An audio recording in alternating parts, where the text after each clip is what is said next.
तो v x d x का integration v x square divide by 2 आ गया और लिमिट यू एक्स से वी एक्स लग गई। तो देखें ये आ गया a x into d x का चेंज, डी एक्स का इंटीग्रेशन हुआ एक्स आ गया और चेंज एक्स नोट से एक्स तक कितना आ गया x minus x nought and that is 1/2 into v x square final limit minus initial limit का square this and what we get again the same thing that is v x square minus u x square is equal to 2 into a x into delta x. So v square minus u square is equal to 2as जो हमने time को eliminate करके निकाला था वो relationship integrate करके भी निकाल सकते हैं। ये आप ऑलरेडी आपको बता चुका हूँ, ये वापस इसलिए बताया था कि आपको इंटीग्रेशन मेथड से भी ये आना चाहिए। अब हम वापस आते हैं, जो चीज़ हमने अभी यूनिफॉर्मली एक्सेलरेटेड मोशन की कुछ इक्वेशन हमने बनाई थी और फिर से मैं बोल देता हूँ, हमने एक्सेलेरेशन के 2 कंपोनेंट बनाए थे क्योंकि यूनिफॉर्मली एक्सेलरेटेड मोशन है। तो I taught you, I explained in many ways that the motion cannot be more than 2 dimensional motion. Acceleration के 2 कंपोनेंट बनाए थे हमने, फिर हमने 2 सेट ऑफ इक्वेशंस मिली थी, एक एक्स डायरेक्शन मोशन की, एक वाई डायरेक्शन मोशन की। 3 इक्वेशन इसमें थी, 3 इक्वेशन इसमें थी। इसकी तीसरी इक्वेशन नीचे लिखी हुई है, वो भी यहाँ लिख देता हूँ मैं, v x square minus u x square is equal to 2 into a x into delta x. ये 2 तरीके से मैंने डेरिवेशन इसका करके बताया। ऐसे ही वाई डायरेक्शन में भी, वाई डायरेक्शन में फाइनल वेलोसिटी का स्क्वायर माइनस वाई डायरेक्शन में इनिशियल वेलोसिटी का square is equal to twice of the acceleration in y direction into displacement in y direction. तो ये चीज़ हमने बताई थी। अभी थोड़ा सा और आगे बढ़ते हैं, क्योंकि एक्सेलेरेशन कांस्टेंट है तो एक्सेलेरेशन की तो डायरेक्शन भी कांस्टेंट है, मैग्नीट्यूड भी कांस्टेंट है। तो हमने जैसे मान लिया एक्सेलेरेशन इधर है सपोज, तो हमने क्या किया, अपनी मर्जी से एक किसी लाइन को एक्स डायरेक्शन बोल दिया था और किसी उसके परपेंडिकुलर लाइन को वाई डायरेक्शन बोल दिया था। और फिर एक्सेलेरेशन के हमने 2 कंपोनेंट निकाले, एक्स कंपोनेंट भी वाई कंपोनेंट भी। एक आसान चीज़ को बेकार में मुश्किल कर दिया, क्योंकि एक्स और वाई डायरेक्शन में एक तो हमारी मर्जी की है ही बट फिक्स होनी चाहिए, और क्योंकि एक्सेलेरेशन कांस्टेंट है तो एक्सेलेरेशन की डायरेक्शन तो फिक्स है ही। तो जब एक्सेलेरेशन ही फिक्स है, एक्सेलेरेशन की डायरेक्शन ही फिक्स है, तो काहे को एक्स और वाई की हमने अलग अलग, एक्स की डायरेक्शन और वाई की डायरेक्शन दोनों ही ए के साथ कुछ ना कुछ एंगल लिए ली हमने। क्यों ना हम एक्स या वाई डायरेक्शन में से एक डायरेक्शन एक्सेलेरेशन वेक्टर की ही डायरेक्शन ले लें, इससे बहुत आसान बात होने वाली है। सपोज एक्सेलेरेशन इधर है तो एक्सेलेरेशन के अलोंग ही हमने वाई डायरेक्शन ले ली, तो एक्सेलेरेशन के परपेंडिकुलर डायरेक्शन हम फिर एक्स डायरेक्शन ले लेंगे, क्योंकि एक्स डायरेक्शन और वाई डायरेक्शन लेनी तो हमारी मर्जी की ही है। तो एक्सेलेरेशन वेक्टर कितना आ जाएगा, जरूरी नहीं ऐसा करो, ऐसा भी कर सकते थे, एक्सेलेरेशन की डायरेक्शन को एक्स डायरेक्शन ले लें और एक्सेलेरेशन के परपेंडिकुलर डायरेक्शन को वाई डायरेक्शन ले लें। अब तो चलो मैंने ले लिया, तो एक्सेलेरेशन वेक्टर तो क्या आ जाएगा, ए जे कैप आ जाएगा। एक्सेलेरेशन वेक्टर का वाई कंपोनेंट तो कितना आ गया, खुद ए आ गया। एक्सेलेरेशन वेक्टर का एक्स कंपोनेंट कितना आ गया, 0 आ गया। ऐसा होते ही चीज़ें और भी आसान हो जाती। देखो कैसे आसान होंगी, अब इन इक्वेशंस को देख लीजिए। ऐसा होते ही एक्स डायरेक्शन में और वाई डायरेक्शन में जो इक्वेशन बनी थी, आप इसको देखें एक बार, वी एक्स इक्वल टू क्या आ गया, you x plus A x into T. You x कितना है, यू एक्स तो जितना है इनिशियल एक्स डायरेक्शन वेलोसिटी उतनी, और ए एक्स कितना है, 0। तो ए एक्स 0 होने का मायना वैसे तो ये भी है कि एक्सेलेरेशन एक्स डायरेक्शन में है ही नहीं, एक्स डायरेक्शन में एक्सेलेरेशन है ही नहीं, तो एक्स डायरेक्शन की वेलोसिटी चेंज होगी नहीं। जो एक्स डायरेक्शन की इनिशियल वेलोसिटी होगी वही एक्स डायरेक्शन की फाइनल वेलोसिटी होगी। तो ये डायरेक्ट भी लिख सकते थे, लेकिन यहाँ पर हमने ए एक्स की वैल्यू 0 पुट करके भी इसको देख लिया। और इस इक्वेशन को भी देख लें, एक्स डायरेक्शन में displacement is equal to u x into t, x direction में एक्सेलेरेशन तो 0 है ही। तो तीसरी इक्वेशन जब ये है, v x minus u x, v x square minus u x square is equal to a x into delta x, इसमें a x 0 put करेंगे तो v x is equal to u x, already ये आ जाएगी। तो x direction में हमारे पास बहुत सिंपल सी इक्वेशन देखने को मिली, ये हमारे को इक्वेशंस मिल गई हैं। और वाई डायरेक्शन में इक्वेशन यूँ क्यों रहेंगी, बस ए वाई को हम ए लिख देंगे, v y is equal to u y plus a y into t. A y को ए लिख दिया बस हमने, क्योंकि ए वाई तो खुद ए हो गया। और y minus y nought y direction displacement is equal to u y into t plus half a y के बजाय ए लिख दिया इंटू टी स्क्वायर और v y square minus u y square is equal to 2 into a into delta y क्या है y minus y nought या delta y whichever way you want to write that. तो जब अगर uniformly accelerated motion है तो ऐसी situation में आपने एक्सलेशन की डायरेक्शन को ही एक्स या वाई डायरेक्शन में से एक डायरेक्शन ले लेना है तो मोशन का अध्ययन और भी आसान हो जाता है। जैसे आपने देखा इक्वेशंस बहुत आसान बन गई। अब एक बात को मैं अभी पूरी कर देता हूँ जो काफ़ी देर से अधूरी छूटी हुई है। क्या? trajectory and I told you many times how to find the trajectory. You just relate x coordinate with y coordinate, x और y coordinates को relate कर दें तो trajectory की इक्वेशन बन जाएगी। तो देखो x कोऑर्डिनेट ये है, y कोऑर्डिनेट टाइम के साथ इस प्रकार से रिलेटेड है। इसमें क्या एलिमिनेट कर दें? टाइम एलिमिनेट कर दें। यहाँ से टाइम की वैल्यू निकालें। यहाँ पर टाइम की वैल्यू कितनी आ जाती है? ये आती है x minus x naught divide by u x. ये किस में पुट कर दें? इसमें पुट कर देते हैं। तो y minus y naught is equal to u y into t. T कितना है? x minus x naught divide by u x plus half into a into t square. T square कितना है? x minus x naught divide by u x का square. y is equal to y naught तो constant है, initial position. मैंने चिड़िया का example दिया था, initial things are constants of motion. सो इसको इधर भेज दिया हमने, वाई नॉट आ गया।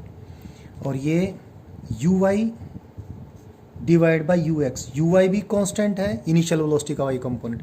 यू एक्स भी कांस्टेंट है, इनिशियल वेलोसिटी का एक्स कंपोनेंट। तो ये रेशियो भी कांस्टेंट है, u y divide by u x. और ये और अभी खोल लेते हैं इसको। इनटू क्या आ गया? x आ गया, x minus u y divide by u x into x naught plus half a लिख के नीचे 2 को लिख देता हूँ। हाफ यानी a divided by 2 u x का स्क्वायर अंदर x square plus x not square minus 2 into x not. चीज़ों को रीअरेंज करता हूँ। इसमें आप देख लें वेरिएबल्स क्या हैं। वेरिएबल है x and y. X nought भी कांस्टेंट है, यानी इनिशियल पोजीशन वेक्टर का एक्स कंपोनेंट। वाई नॉट भी कांस्टेंट है। Initial things are constants. Acceleration तो कांस्टेंट है ही है, तो कांस्टेंट्स को अलग कर लें, एक्स की स्क्वेयर टर्म्स को अलग कर लें, एक्स की लीनियर टर्म को अलग कर लें, तो हमें क्या मिल जाएगा? ये वाई नॉट इधर भेज दिया था तो ये प्लस हो गया था, ये इट इज़ प्लस। सो इसको मैं, इस बात को मैं पहले यहाँ थोड़ा लिख देता हूँ, फिर और पेज चेंज कर लूँगा। y इज इक्वल टू, पहले लिख दूँ मैं सारे कॉन्स्टेंट्स में एक तो ये वाई नॉट है, एक ये चीज़ भी तो कांस्टेंट है, minus u y divide by u x into x nought. देखें सब इनिशियल चीज़ें हैं, कांस्टेंट है। और इसमें देखो कांस्टेंट क्या है? इसमें एक्स नोट का स्क्वायर कांस्टेंट है और into this, so this plus, इसको जो हमने ले लिया उसको टिक कर देता हूँ मैं। तो that is a into x note square divide by 2 into you x square. ये सारी चीज़ें कांस्टेंट है, टिक मैंने लगा दिया है। अब वेरिएबल्स लेते हैं। पहले वेरिएबल लूँ जिसमें एक्स की सिंगल पावर है, एक तो एक्स की सिंगल पावर इसमें, एक एक्स की सिंगल पावर इसमें। तो ये क्या आ जाएगा? Plus u y divide by u x, x common ले लूँगा मैं। और इसमें क्या है? इसमें है ये मल्टीप्लाई करके लिखूँगा मैं, ये है माइनस साइन मल्टीप्लाई होकर 2 से 2 कट जाएगा, माइनस ए, ऊपर भी 2 था नीचे भी 2 है, divide by u x square. 2 मैंने कंसीडर कर लिया, into a x x note रहेगा। और सारे में कॉमन क्या आ जाता है? सारे में कॉमन ये आ जाता है एक्स कॉमन। इसमें भी एक्स था और इसमें भी एक्स था, एक्स कॉमन ले लिया। अब कौन सी टर्म रहेगी जिसमें एक्स का स्क्वायर? ये खाली ये है, वो क्या है? A divide by 2 u x square into x square. अब इस इक्वेशन को मैं ऊपर लिख देता हूँ यहाँ पर। ये सारा एक कांस्टेंट है, इसको मैं ए लिख देता हूँ। ये भी सारा कांस्टेंट, इसको बी लिख देता हूँ। ये भी कांस्टेंट, इसको सी लिख देता हूँ। तो इक्वेशन क्या बन जाएगी, ऊपर लिख देता हूँ। देखो बच्चों, ये बन जाएगी वाई, ये y is equal to a plus b x plus c x square and you know this is the equation of parabola provided c is not zero. ये एक्स स्क्वायर टर्म का जो कोफिशिएंट है, ये अगर zero ना हो तो ये पैराबोला की इक्वेशन बन जाएगी, और अगर ये जीरो हो जाए तो स्ट्रेट लाइन की इक्वेशन बन जाएगी। तो ये जीरो नहीं है, सपोज एक्सेलेरेशन की कुछ ना कुछ वैल्यू है, स्ट्रेट लाइन ये और भी किसी तरीके से बन सकती है, जो भी बताने वाला हूँ। बट ये ध्यान रखें, मैंने एक चीज़ आपको बताई है अभी, उसको मैंने एक्सप्लेन अभी और भी करना है। मैंने एक ये चीज़ बतानी थी जो बार बार कह रहा था कि x coordinate versus time relationship और y coordinate versus time relationship में से टाइम को एलिमिनेट कर दें तो एक्स और वाई कोऑर्डिनेट के बीच संबंध पता चल जाएगा। यानी एक्स बदलने के साथ साथ वाई कैसे बदलता है, यानी रास्ते की शक्ल कैसी है।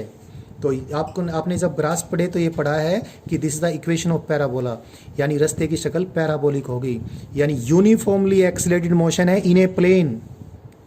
So the path of the moving particle will be a straight line path. Uniformly accelerated motion में ट्रेजेक्ट्री मुझे ध्यान नहीं, मैंने शायद कुछ और बोल दिया। यूनिफॉर्मली एक्सीलरेटेड मोशन है in a plane, then the path of the moving particle will be a parabolic path. Particle parabola के अलोंग मूव करेगा। तो ट्रेजेक्ट्री की हमने इक्वेशन भी निकाल के आपको समझा दी है। हाँ, एक बात और भी है, यूनिफॉर्मली एक्सीलरेटेड मोशन में अभी जो मेरे मुंह से बात निकली थी वो मैंने बतानी है बल्कि आपको कि अगर यूनिफॉर्मली एक्सीलरेटेड मोशन है तो पाथ स्ट्रेट लाइन भी हो सकता है। अब स्ट्रेट लाइन कब होगा और पैराबोलिक कब होगा, इसमें थोड़ा डिफ्रेंशिएट करते हैं। बट जो मैं डिफ्रेंशिएट करके अभी बात बताने वाला हूँ उसको एक बार सारी बात को पक्की कर लेता हूँ मैं, फिर आगे बढ़ता हूँ। मैंने जनरल डिस्कशन तो किया ही, उसके बाद जनरल डिस्कशन के बाद मैंने एक स्पेशल केस कंसीडर किया। स्पेशल केस में एक्सेलेरेशन कांस्टेंट लिया। इससे पहले मैंने एक बात बताई आपको कि अगर एक्सेलेरेशन को 3D मोशन, अगर मोशन को 3D मोशन होना है तो एक्सेलेरेशन नॉन यूनिफॉर्म तो होना ही होना चाहिए। साथ साथ में एक्सेलेरेशन को जिस एक पर्टिकुलर प्लेन वेलोसिटी और एक्सेलेरेशन का रहता है उससे बाहर निकलना पड़ेगा, यानी नॉन यूनिफॉर्म एक्सेलेरेशन भी स्पेशल तरीके से नॉन यूनिफॉर्म होना पड़ेगा। यानी अगर यूनिफॉर्मली एक्सीलरेटेड मोशन है तो कभी भी 3 डायमेंशनल मोशन नहीं हो सकता। ये बात मैंने थोड़ा ज़्यादा ही जोर देकर बताई। अब फिर बात आई यूनिफॉर्मली एक्सीलरेटेड मोशन है, तो यूनिफॉर्मली एक्सीलरेटेड मोशन बिल्कुल वैसा ही है जैसे आप पहले लर्निंग कर चुके हो। वैसी इक्वेशन बनती है, s is equal to u t plus half a t square, v is equal to u plus a t, और v square minus u square is equal to 2as। लेकिन पहले जब आप पढ़ते थे तो खाली स्ट्रेट लाइन मोशन पढ़ते थे, तो एक ही डायरेक्शन में आप सारा मोशन पढ़ते थे, एक ही स्ट्रेट लाइन के लो। अब एक प्लेन के अंदर मोशन बन जाता है, यूनिफॉर्मली एक्सीलरेटेड मोशन है तो मोशन एक प्लेन के अंदर होगा, या स्ट्रेट लाइन भी हो सकता है, जो बात अभी मैंने बतानी है। तो प्लेन के अंदर मोशन होता है तो आपने एक साथ दो मोशन स्टडी करने हैं। यानी एक मोशन तो एक्स डायरेक्शन में होता जाएगा, यानी पार्टिकल जब चलेगा तो पार्टिकल के साथ जो वेक्टर्स अटैच्ड हैं, position vector and velocity vector, तो एक साथ उसके एक्स डायरेक्शन में भी डिस्प्लेसमेंट, एक्स डायरेक्शन में भी पोजीशन बदलती जाएगी, और एक्स डायरेक्शन में वेलोसिटी भी बदलती जाएगी, और साथ साथ वाई डायरेक्शन में भी कोऑर्डिनेट्स बदलते जाएंगे, और वाई डायरेक्शन में भी वेलोसिटी बदलती जाएंगी। तो वाई डायरेक्शन में कोऑर्डिनेट्स कैसे बदलेंगे, इस इक्वेशन से पता चलेगा।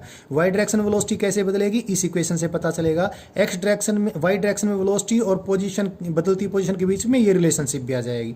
ऐसे ये एक्स डायरेक्शन के लिए बात हो जाएगी, बात खत्म हो जाती है। लेकिन बात खत्म होने से पहले हम ये चाहेंगे इसको भी और आसान कर लें। तो इसको और आसान कर लिया हमने, क्या कर लिया, जब एक्सेलेरेशन कांस्टेंट ही है तो क्यों ना एक्सेलेरेशन की डायरेक्शन को ही वाई डायरेक्शन ले लें, या एक्सेलेरेशन की डायरेक्शन को ही एक्स डायरेक्शन ले लें। ऐसा ले लेते हैं तो मोशन की स्टडी और भी आसान हो जाती है। वो मैंने अभी बताई आपको, और ये बताते बताते फिर मैंने टाइम को एलिमिनेट किया एक्स कोऑर्डिनेट और वाई कोऑर्डिनेट में से, और तो ट्रेजेक्ट्री की शक्ल पता चल गई, रास्ते की शक्ल पता चली। और शक्ल पता चलने पे हमें ये पता चला कि अगर मोशन यूनिफॉर्मली एक्सीलरेटेड मोशन है तो ज़्यादा से ज़्यादा वो 2 डायमेंशनल होगा, और रास्ते की जो शक्ल होगी, ट्रेजेक्ट्री होगी, कैसी होगी, ये पैराबोलिक शक्ल होगी, यानी the particle will move along A parabola. अब यहाँ से और आगे बढ़ते हैं। यहाँ से हम 2 बातें अभी बताएंगे। पैराबोला जो होगी वो जो प्लेन में, वो किस प्रकार से होगी, और अगर इस केस में स्ट्रेट लाइन मोशन भी पॉसिबल है तो कैसे होगा।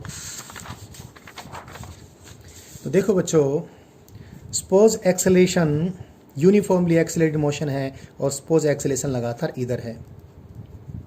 जिधर भी एक्सेलेरेशन है कागज पे, तो मैं आपको टीच कर रहा हूँ उसी डायरेक्शन को, मैंने एक्सेलेरेशन की डायरेक्शन को इस पेपर के ऊपर ऐसे शो कर लिया। इधर एक्सेलेरेशन है। अगर पार्टिकल, जो मूविंग पार्टिकल है, उसकी इनिशियल वेलोसिटी 0 थी, यानी पार्टिकल को बस हमने ड्रॉप किया मतलब 0 वेलोसिटी से छोड़ दिया, तो क्योंकि उसकी इनिशियल वेलोसिटी 0 थी और एक्सेलेरेशन अपनी डायरेक्शन में ही वेलोसिटी को टर्न करता है, तो एक्सेलेरेशन अपनी डायरेक्शन के अंदर ही वेलोसिटी को बढ़ाता जाएगा। और एक्सेलेरेशन की डायरेक्शन टर्न नहीं हो रही तो वेलोसिटी लगातार इधर ही बढ़ती जाएगी, यानी you will get uniformly accelerated straight line motion. तो यूनिफॉर्मली एक्सेलरेटेड मोशन में ट्रेजेक्ट्री पैराबोलिक तो हमने स्टडी करी ली, लेकिन पैराबोलिक के बजाय स्ट्रेट लाइन ट्रेजेक्ट्री भी हो सकती है, वो बताने लग रहा हूँ। स्ट्रेट लाइन ट्रेजेक्ट्री होने के लिए यूनिफॉर्मली एक्सेलरेटेड मोशन में कब होगी स्ट्रेट लाइन ट्रेजेक्ट्री?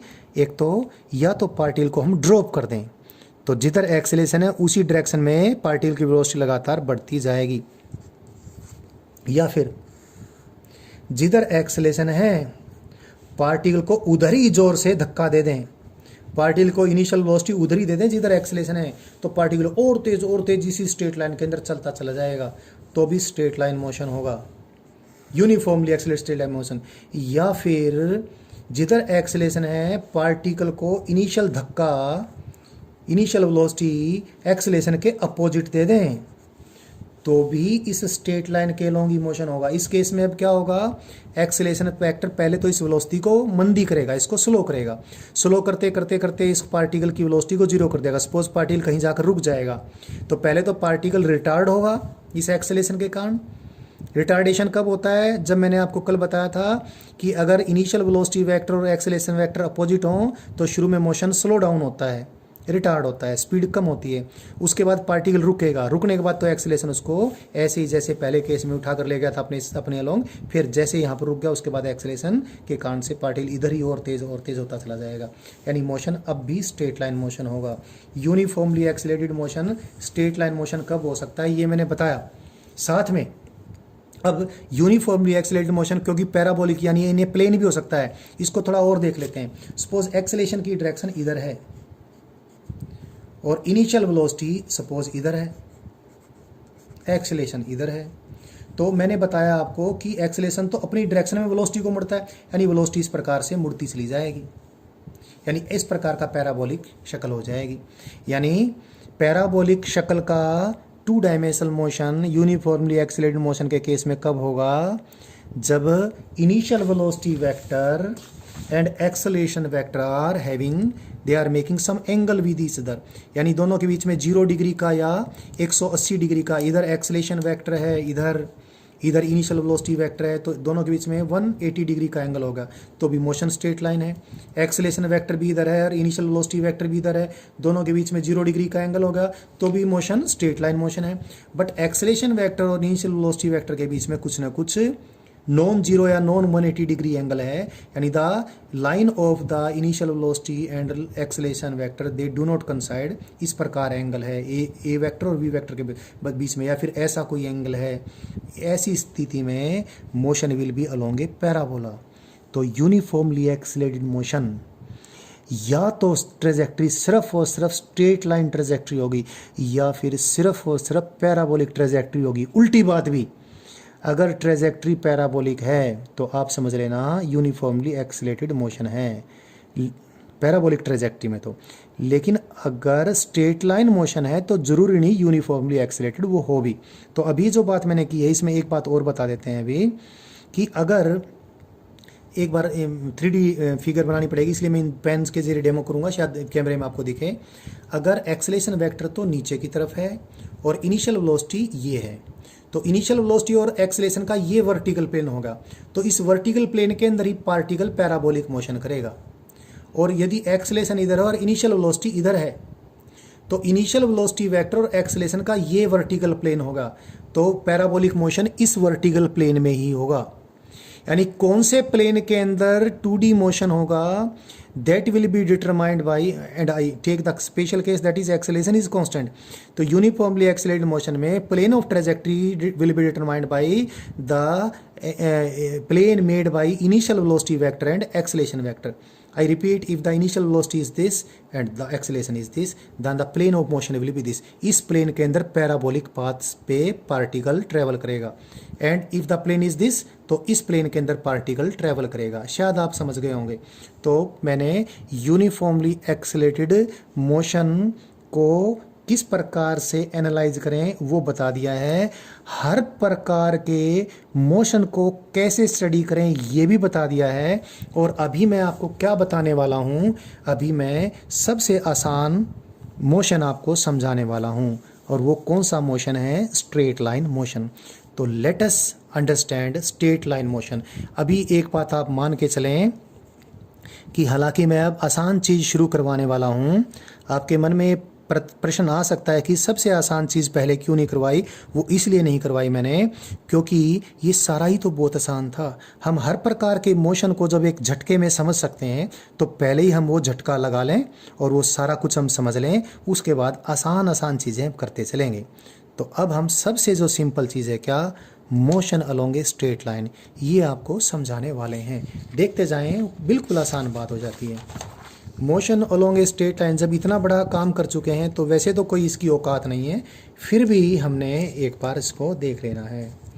सबसे पहली बात तो uniform motion. Motion is uniform and better I called uniform straight line motion. Uniform straight line motion.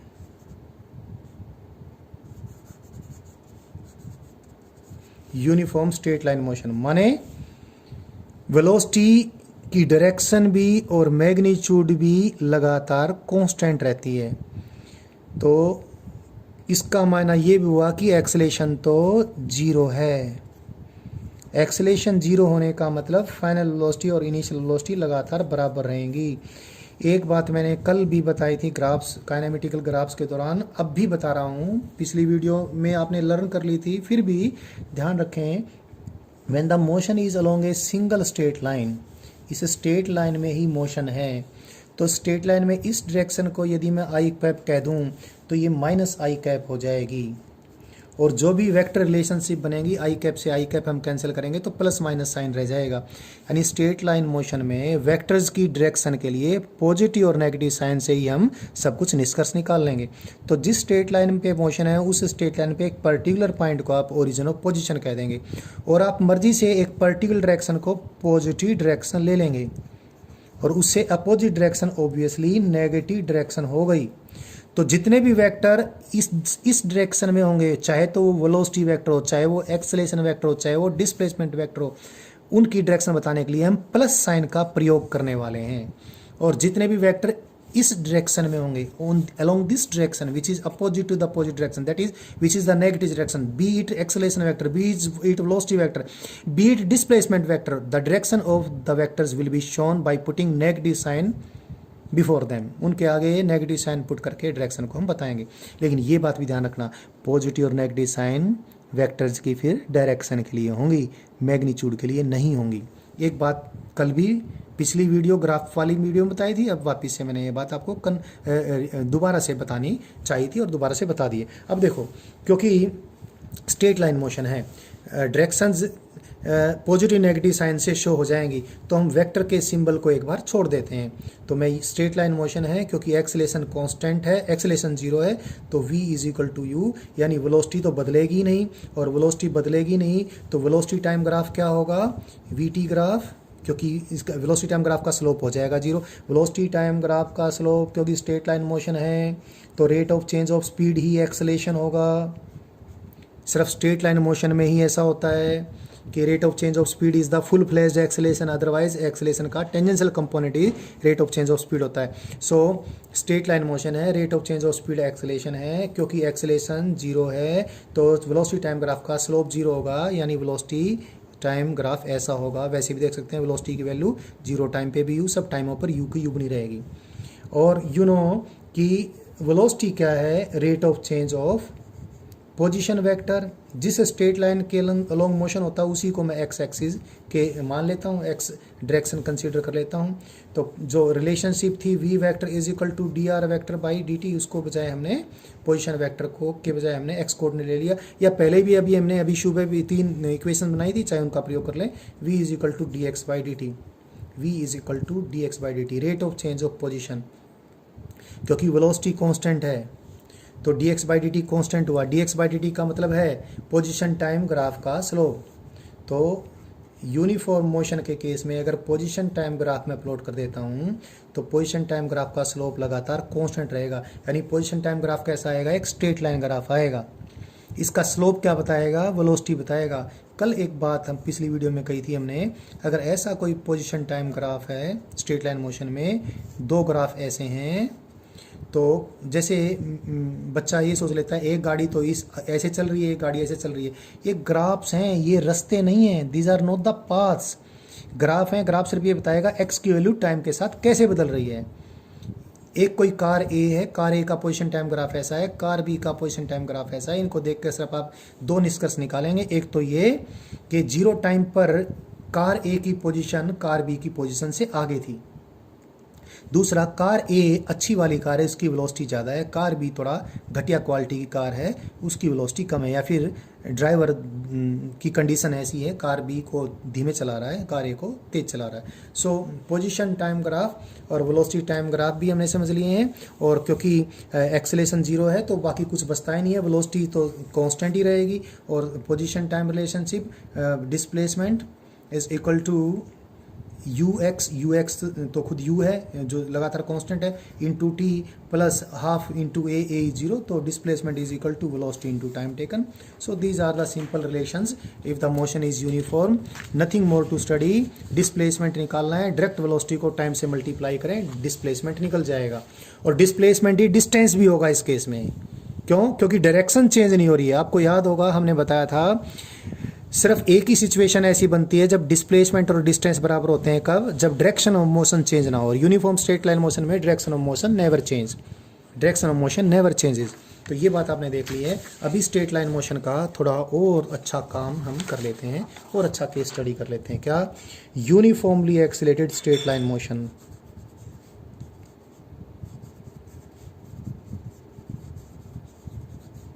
Uniformly accelerated straight line motion.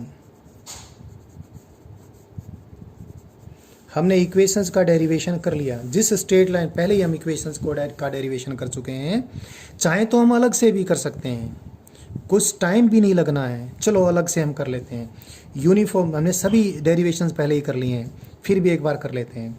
जिस स्ट्रेट लाइन के अलोंग मोशन होता है, सपोज उसको हमने एक्स डायरेक्शन बोल दिया, क्योंकि एक्सेलेरेशन कांस्टेंट है, एक्स डायरेक्शन में ही है, एक्सेलेरेशन को ए एक्स लिखने के बजाय ए ही लिख देता हूँ। और ए क्या होता है, ए होता है d v by d t. A d v by d t नहीं होता है, ये होता है acceleration, acceleration vector is equal to d vector by d t vector. ये तो स्पेशल केस है का, स्ट्रेट लाइन मोशन में ही rate of change of speed ही एक्सेलेरेशन होता है, क्योंकि ये कई बार बताया है, इसलिए अब मैं डायरेक्ट भी बोल सकता था, लेकिन फिर भी वापस से मैंने ये रीअफर्म करना चाहा है। तो स्ट्रेट लाइन मोशन है, acceleration is equal to d v by d t, तो d v is equal to a into d t. हालांकि हम कर चुके हैं डेरिवेशन, एक बार फिर कर देता हूँ, कुछ टाइम भी नहीं लगना है। इंटीग्रेट कर देता हूँ, एक्सेलेरेशन को इंटीग्रेशन से कॉमन बाहर निकाला क्योंकि कांस्टेंट है, 0 टाइम से लेकर टी टाइम तक। 0 टाइम पर वेलोसिटी इनिशियल वेलोसिटी यू है, टी टाइम पर फाइनल वेलोसिटी वी है। डी वी का इंटीग्रेशन वी माइनस यू आ गया, ए इंटू डी टी आ गया, तो v is equal to u plus a t. Straight line motion में ये आपकी फेमस इक्वेशन है जिसको आप बहुत बेहतर ध्यान रखना। ये कैसी इक्वेशन है, ये वेक्टर रिलेशनशिप है, साइंस के साथ है। ये साइंस इसमें डायरेक्शन के अंदर, जो डायरेक्शन है वो साइन के अंदर घुसी हुई है। जब भी किसी वेक्टर की डायरेक्शन उल्टी होगी नेगेटिव साइन आ जाएगा। So this is vector relationship, ध्यान रखें। और एक ये बात आ गई, उसके बाद v is equal to u plus a t. V क्या है, d x by d t है, d x by d t is u plus a t. So d x is equal to u into d t plus a into t into d t. Integrate कर दें D x को कहाँ से कहाँ तक, x की initial value x nought से x की फाइनल वैल्यू एक्स तक, यू इंटू डी टी का भी इंटीग्रेशन कर दिया 0 से लेकर टी तक। A into t into d t का इंटीग्रेशन करते वक्त ए को कांस्टेंट है, यहाँ पर यू को भी कांस्टेंट बाहर निकाल सकता, ध्यान नहीं रहा मुझे, 0 से लेकर टी तक। ये इंटीग्रेशन 1 सेकंड में हो जाएगा। dx का इंटीग्रेशन x, लिमिट लग गई, x minus x nought is equal to u into t, simple integration है। ए कॉमन बाहर आ ही गया था, टी डी टी का इंटीग्रेशन टी स्क्वेयर बाई 2, तो it is this x minus x nought that is displacement in x direction. इसको s भी लिख सकता हूँ, s is equal to u t plus half a t square. Take care this s is not distance hair. Uniform motion में जब velocity की direction ही change नहीं होती है तो displacement is as good as distance travelled, but ये uniform motion नहीं, uniformly accelerating motion है। डिस्टेंस और डिस्प्लेसमेंट अलग अलग हो सकते हैं, कारण अगर इनिशियल वेलोसिटी और एक्सेलेरेशन अलग अलग डायरेक्शन में, अपोजिट डायरेक्शन में होंगे तो पहले तो पार्टिकल रुकेगा, फिर वापस मुड़ेगा, और जैसे ही वापस मुड़ जाएगा ना तो फिर भैया डिस्टेंस और डिस्प्लेसमेंट तो अलग अलग हो ही जाएंगे। तो टेक केयर। लूजली स्पीकिंग क्या, बहुत ही गलत तरीके से स्पीकिंगली इसको डिस्टेंस लिखा होता है बहुत सारी जगह, बहुत सारी बुक्स में। तो please take care, this is not distance, this is displacement along x direction. It is better, इसीलिए बढ़िया है, एस लिखो ही ना, आप इसको एक्स माइनस एक्स नॉट ही लिखो, u t plus half a t square. और ये तो कहना ही ना होगा, इनमें या तो टाइम रिलेट करते हैं या जैसे इंटीग्रेट करके मैंने वैसे बताया था वैसे फिर करके देख लें। इससे एक चीज़ और आएगी, v square minus u square is equal to 2 into a into s कह दें, चाहे एस के बजाय एक्स माइनस एक्स नोट कह दें या डेल्टा एक्स कह दें। So uniformly accelerated straight line motion की जो तीनों इक्वेशन हैं, उन तीनों इक्वेशनों को एक बार तो मैं यहाँ पर वापिस से लिख देता हूँ। v is equal to u plus a t लिख दिया, और डेल्टा x या x माइनस एक्स नोट, यदि आपकी आदत नहीं जाती है s लिखने की तो s लिख लें, चाहे it is you t plus half a T square लिख बेशक से लें, कि ध्यान रखना मैं भी लिखूंगा, बल्कि आपको जो आदत पड़ी हुई है आपको आसान लगेगा s लिखूंगा तो, but take care, this is not distance, this is displacement, बस इतना ध्यान रखना, बाकी कोई परेशानी नहीं है। और फिर साथ में v square minus u square is equal to 2 into a into s ही लिख देता हूँ। तो ये तीनों इक्वेशन हमारी बन गई हैं।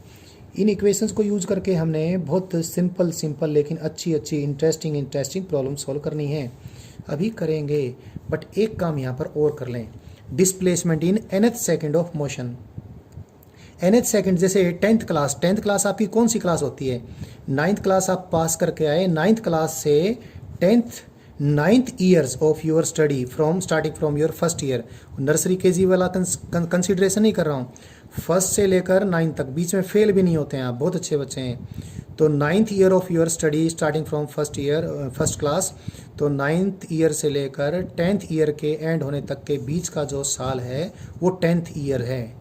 तो इसी प्रकार से nth सेकेंड मतलब n-1 सेकेंड से लेकर n सेकेंड्स के बीच का जो 1 सेकेंड का टाइम इंटरवल है उसको nth सेकेंड बोलेंगे।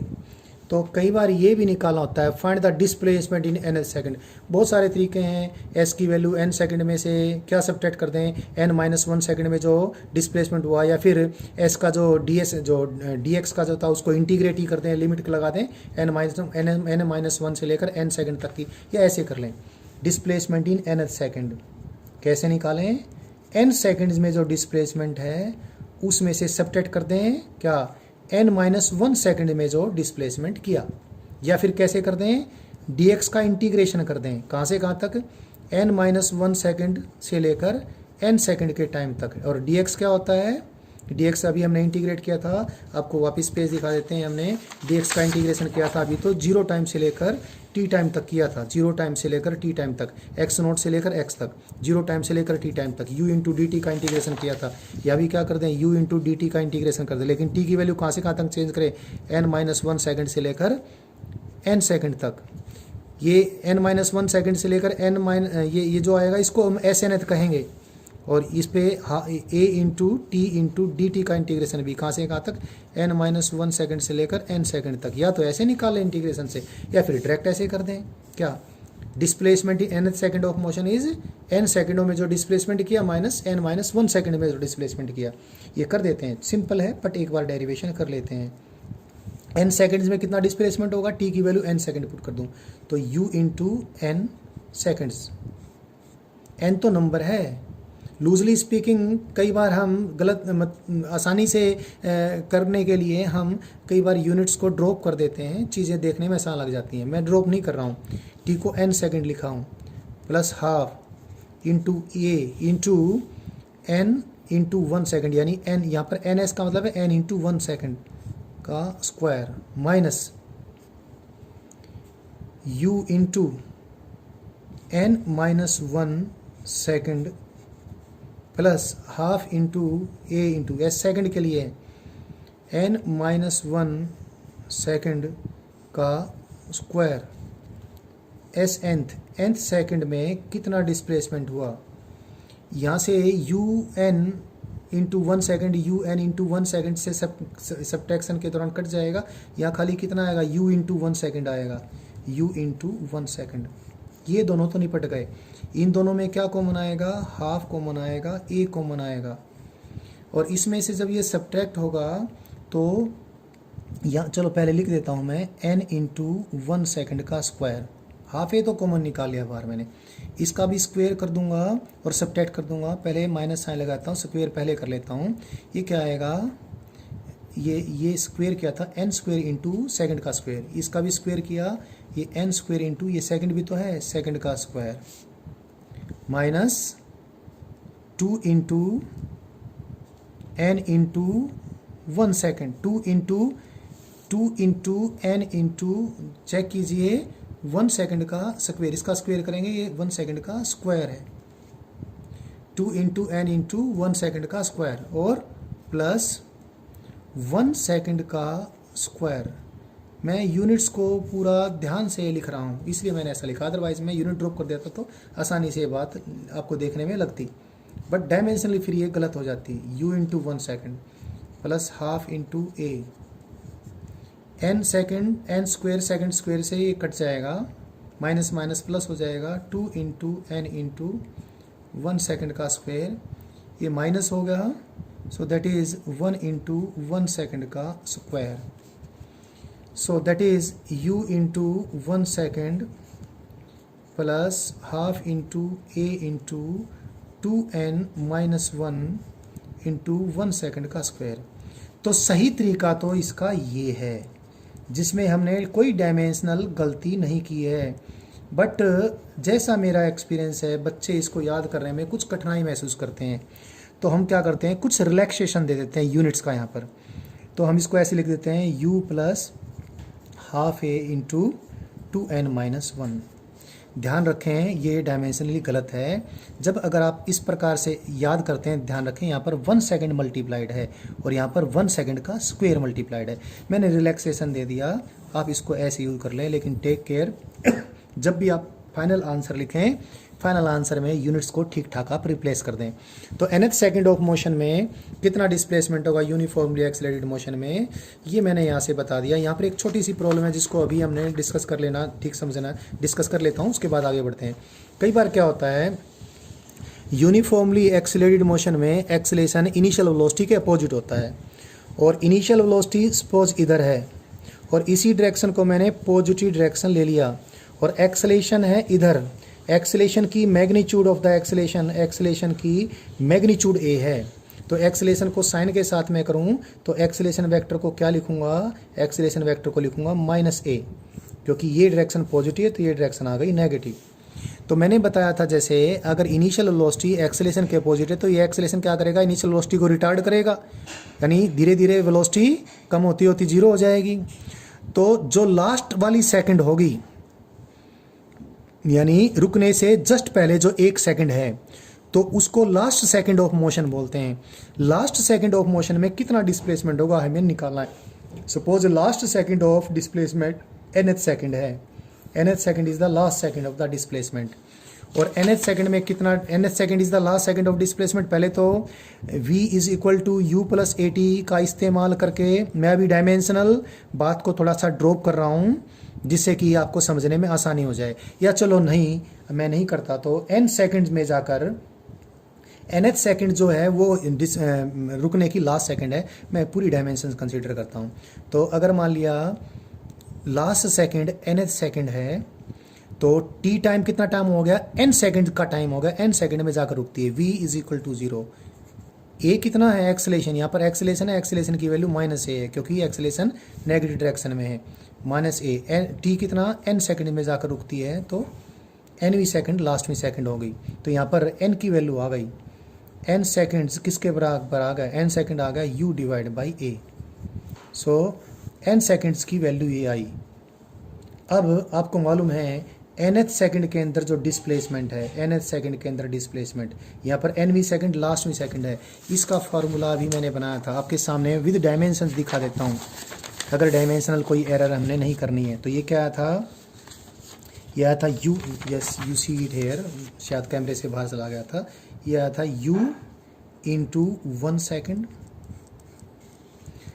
प्लस हाफ इंटू a कितना है, नेगेटिव a है,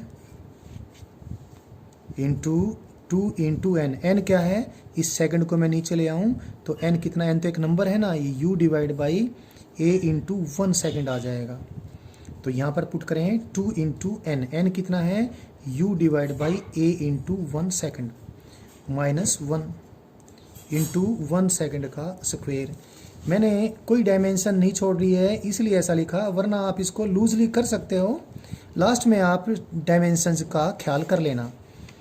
u इंटू 1 सेकेंड, इसको मैंने ब्रैकेट को ओपन कर दिया तो ये कितना आ गया, -a बाई 2 इंटू, देखें कितना है, 2 into u divide by a into 1 second, और ये सेकंड का स्क्वायर भी तो है, इंटू सेकंड का स्क्वायर, और माइनस माइनस प्लस होगा तो कितना आया ये, a बाई 2 इंटू 1 सेकेंड का स्क्वायर। सो ये चीज़ आ जाती है। अब ये तो 2 से तो 2 कैंसिल होगा, a से तो a कैंसिल होगा, 1 सेकंड से 1 सेकंड कैंसिल होगा, तो u इंटू 1 सेकंड हो गया, और u इंटू 1 सेकंड से u इंटू 1 सेकंड कैंसिल होगा। तो nth सेकंड जो कि यहाँ पर लास्ट सेकंड है, जो कि लास्ट सेकंड ऑफ मोशन है, उसमें कितना डिस्प्लेसमेंट आया, a बाई 2 इंटू 1 सेकंड का स्क्वायर। इसको अक्सर हम लूजली स्पीकिंग, लूजली राइटिंग, इसको ऐसे लिख देते हैं, s last is equal to a by 2। ध्यान रखना ये गलत है, इसमें क्या लिखना है, 1 सेकंड का स्क्वायर भी साथ में लिखना है। बट इस प्रकार से हम लिख देते हैं, आप शुरू में परेशानी ना झेलें इसलिए। अब एक सिंपल सी मैं एक्सरसाइज बोलता हूँ। जैसे कोई क्वेश्चन आपसे पूछे, a ball is thrown vertically upwards from a with a very large velocity, किसी लार्ज वेलोसिटी से किसी बॉल को वर्टिकली अपवर्ड फेंका। लार्ज वेलोसिटी इसलिए बोला कि बिल्कुल धीमे से अगर फेंकते हो तो वो 1 सेकंड से भी कम ही टाइम में वो रुक जाएगी, तो लास्ट सेकंड कम से कम 1 सेकंड तो होना ही चाहिए ना, इसलिए लार्ज वेलोसिटी का। तो किसी बॉल को आप लार्ज वेलोसिटी से वर्टिकली अपवर्ड थ्रो करते हो तो बल्कि लास्टवीं सेकंड में वो कितना डिस्प्लेसमेंट करेगी, a बाई 2 मीटर्स में, मतलब a by 2 into 1 second square, और a कितना है, एक्सेलरेशन ड्यू टू ग्रेविटी, जो कितना है 9.8 मीटर पर सेकेंड स्क्वायर। तो अगर इस प्रकार का एग्जाम्पल है, ग्राउंड से किसी चीज़ को ऊपर उछाल दिया, वेलोसिटी की वैल्यू भी नहीं दी, और लास्ट सेकंड ऑफ मोशन ये है, इस लास्ट सेकंड ऑफ मोशन में कितना डिस्प्लेसमेंट होगा, 9.8 मीटर पर second square into second square divide by 2, तो कितना आ गया 4.9 मीटर। तो ये क्वेश्चन 1-2 बार पूछा जाता है, डायरेक्ट आप इसका आंसर याद रखना। अब अगली वीडियो में मैं 1 डायमेंशनल मोशन को और ज़्यादा डिस्कस करूँगा। 1 डायमेंशनल मोशन का भी कौन सा केस, यूनिफॉर्मली एक्सेलरेटेड मोशन वाला केस, और इसके मैं सारे काइनेमेटिकल ग्राफ्स भी आपको बताऊँगा। वैसे कल पिछली वीडियो में भी बताया था, अब दोबारा से भी बताऊँगा।